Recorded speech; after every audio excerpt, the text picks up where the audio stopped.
পবিত্র কোরআন শরীফের ৭ নম্বর সূরা আরাফের ১ নম্বর আয়াত থেকে ১৯ নম্বর আয়াতের বাংলা অনুবাদ মাঝে কিছু আলোচনা আসতে পারে। চলুন শুরু করি। কি বলা হয়েছে? আলিফ লাম মিম সাদ। এটা রহস্যপূর্ণ আয়াত। আচ্ছা যাক, তারপরে ২ নম্বর আয়াতে বলা হয়েছে যে তোমার নিকট কিতাব অবতীর্ণ করা হয়েছে যাতে এ বিষয়ে তোমার অন্তরে কোনো সংকোচ না থাকে এবং তুমি এর দ্বারা সতর্ক করো, আর এটি উপদেশ বিশ্বাসীদের জন্য।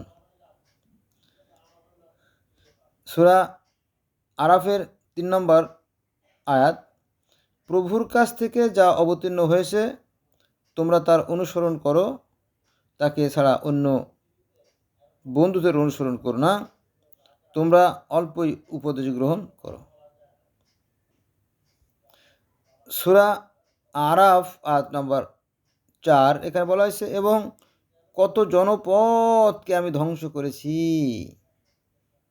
কত জনপদকে আমি ধ্বংস করে দিয়েছি, আমার শাস্তি তাদের উপর এসেছিল রাত্রিতে অথবা দ্বিপ্রহরের সময় যখন তারা বিশ্রামরত ছিল। আল্লাহ পাক বলতেছে কত জনপদকে আমি ধ্বংস করে দিয়েছি অত্যাচারের কারণে।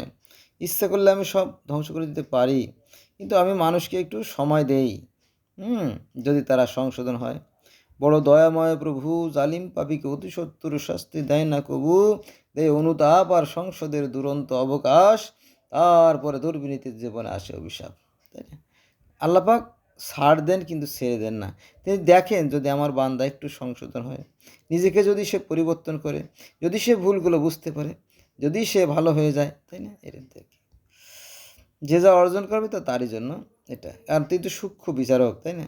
আপনি সারা জীবন আকাম কুকাম করে অন্যায় কাজ করে আপনি তওবা করে পার পেয়ে যাবেন, এটা ভাবাটা খুবই বোকামি এবং দুঃখজনক ব্যাপার। ঠিক আছে, ভালো হয়ে যান।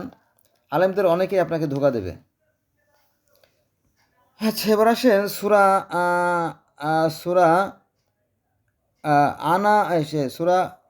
আরাফের ৫ নম্বর আয়াত।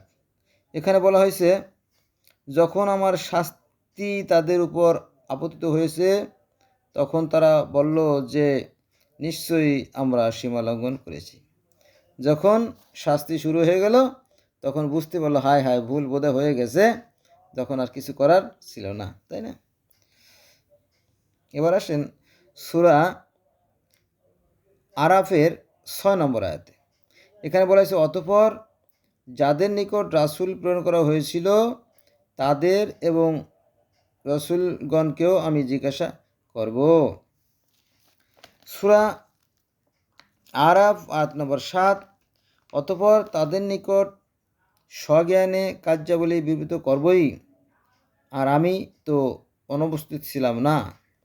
সূরা আরাফ আয়াত নম্বর ৮, সেদিন ওজন ঠিকভাবেই করা হবে, যাদের ওজন ভারী হবে তারাই সফল কাম। কোন দিন? মালিক ইয়াউমিদ্দিন, প্রতিদান দিবস আর কি, সেই কথা বলা হয়েছে। সূরা আরাফ আয়াত নম্বর ৯, আর যাদের ওজন হালকা হবে তারাই নিজেদের ক্ষতি করেছে, অর্থাৎ নেকির পাল্লা ভারী না, হালকা হয়ে গেল, তারা বিপদে পড়ে যাবে, যেহেতু তারা আমার নির্দেশাবলী প্রত্যাখ্যান করত। সূরা আরাফ আয়াত নম্বর ১০, এবং আমি তো তোমাদের পৃথিবীতে প্রতিষ্ঠিত করেছি এবং ওতে তোমাদের জীবিকার ব্যবস্থা করেছি।